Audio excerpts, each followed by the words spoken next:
Wes, Assalamualaikum warahmatullahi wabarakatuh. Kami dari kelompok 11, Sistem Tanam Ganda akan mempresentasikan tentang bab 1. Di sini kami beranggotakan 5 orang. yang pertama saya Ahmad Nur Sidik, NIM 99. Saya Virga Aulia, NIM 100. Saya Izati Kemal Baihaqi, NIM 102. Saya Lutfi Aditya, NIM 103. Saya Ria Ramawati, NIM 104. 1.1 pengantar. Peningkatan produksi tanaman dapat dilakukan melalui perluasan areal tanam. Peningkatan produksi satu jenis tanaman dalam satu areal tanam dan penanaman lebih dari satu jenis tanaman dalam setahun atau dalam satuan waktu dan tempat. Namun pada masa sekarang, ini luasan lahan budidaya yang semakin sempit untuk penggunaan lain sudah tidak tepat lagi sehingga program pengembangan produksi saat ini lebih difokuskan pada upaya peningkatan produksi tanaman melalui intensifikasi, yaitu penanaman lebih dari satu jenis tanaman per tahun dalam satu areal tertentu. Budidaya tanaman dalam pola multiple sangat menarik, meski pada luasan lahan yang sempit seperti lahan pekarangan, apalagi lahan yang relatif luas. Dengan memadukan berbagai jenis tanaman melalui pengaturan waktu dan jarak tanam yang sesuai dalam upaya memperoleh hasil maksimal berkelanjutan.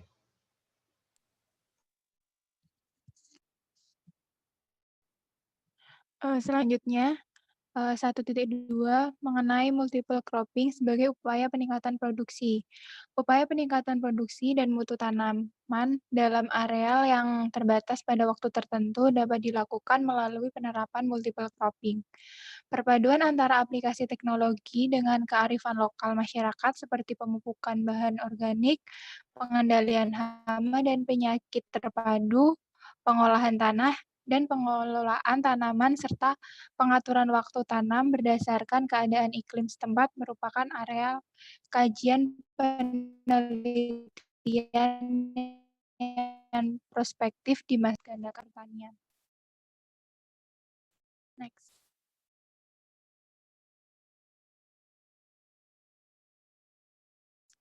Kemudian 1.3 mengenai pengertian multiple cropping. Multiple cropping dari asal katanya adalah pertanaman ganda. Secara sederhana, multiple cropping pengertiannya disamakan dengan tanaman ganda atau tumpang gilir yang artinya pengusahaan berbagai jenis tanaman pada sebidang lahan yang sama dalam jangka waktu 1 tahun. Nah, multiple cropping itu meliputi semua jenis tanaman seperti tanaman semusim, tahunan, hortikultura, ternak atau ikan yang dipelihara di sawah melalui pola penanaman yang tepat dan sesuai. Next. Nah, untuk faktor lingkungan yang menentukan pola tanam ganda, yaitu ada 2, yaitu ada sosial ekonomi dan biofisikal lahan. Sosial ekonomi itu seperti modal, lahan, tenaga kerja, tingkat pendidikan, dan keterampilan, dan lain sebagainya. Kemudian yang biofisikal lahan berkaitan dengan sifat fisik, kimia, dan biologi tanah, serta iklim, radiasi, matahari, curah hujan, kelembapan, suhu, dan angin.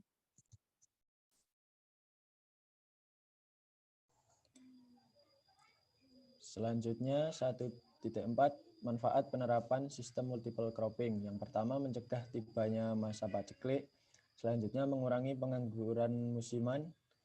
Yang ketiga memperbaiki taraf hidup petani, menekan biaya produksi dan mempertahankan produktivitas tanah, membantu mengendalikan OPT, mengatasi masalah kekurangan pangan dan mengefisienkan penggunaan sumber daya alam, mengurangi erosi pada permukaan tanah. Nah, kemudian 1.5 yaitu perwujudan multiple cropping. Yang pertama ada tanam gilir.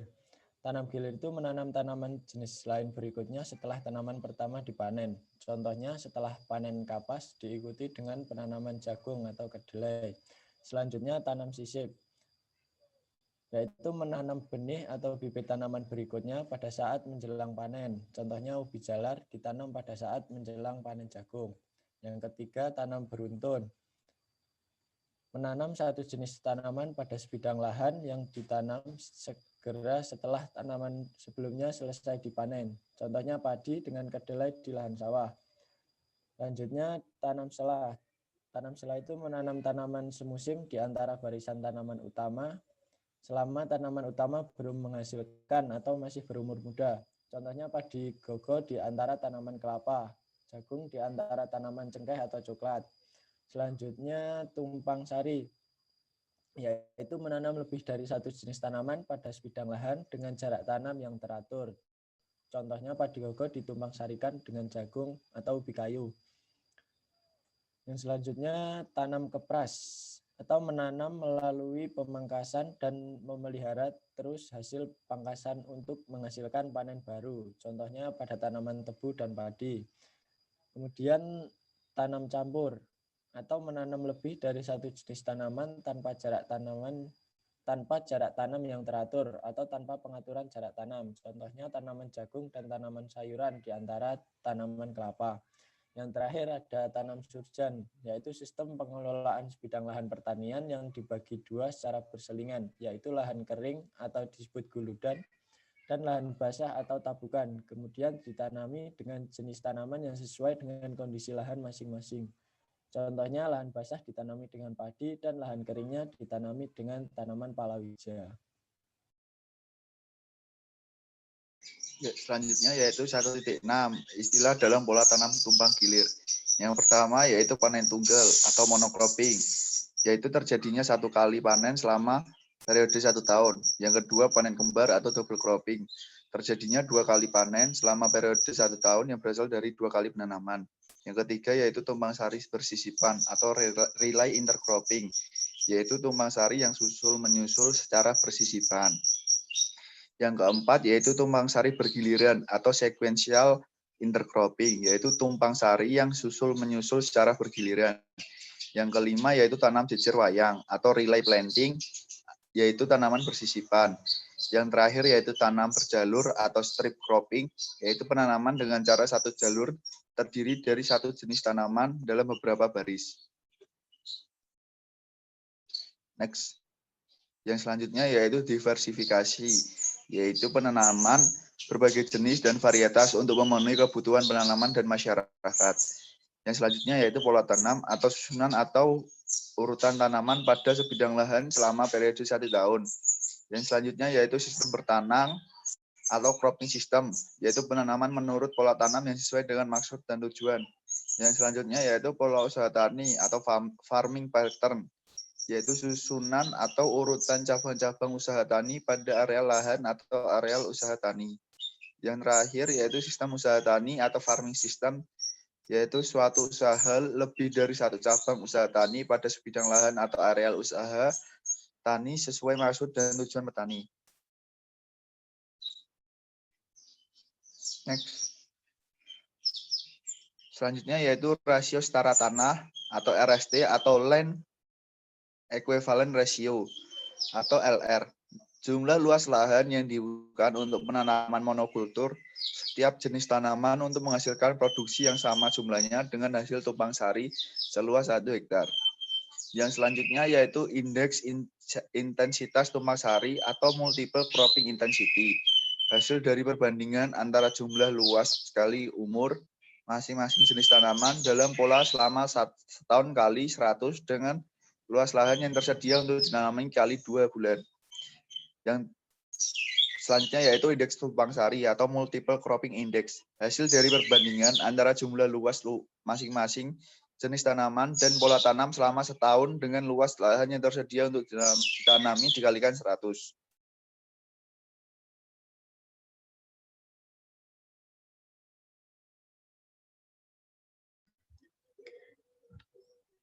Berikutnya ada indeks pertanaman atau cropping index. Hasil dari perbandingan antara jumlah luas pertanaman dalam pola tanam selama setahun dikali 100 dengan luas lahan yang tersedia untuk ditanami. 1.7 Perkembangan multiple cropping. Penggunaan pestisida yang cukup berat menyebabkan meningkatnya resistensi terhadap hama penyakit dan mengurangi musuh alami. Diupayakan peningkatan produksi dengan berbagai rekayasa teknologi, pemakaian bahan kimia seminimal mungkin, konservasi dan efisiensi penggunaan lahan pertanian dalam mempertahankan keragaman biologis atau diversity.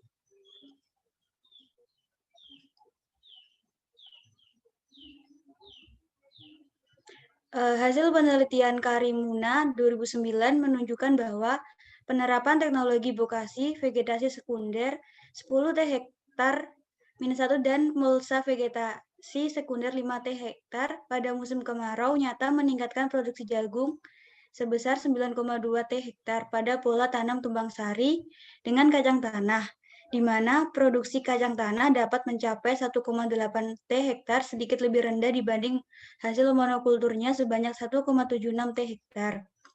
Berdasarkan hasil penelitian di atas, maka konsep dan peluang multiple cropping dengan segala bentuk dan macamnya memberikan perspektif yang cukup menjanjikan bagi peningkatan produksi tanaman dalam memperbaiki pola pendekatan produksi pertanian yang dilakukan petani saat ini.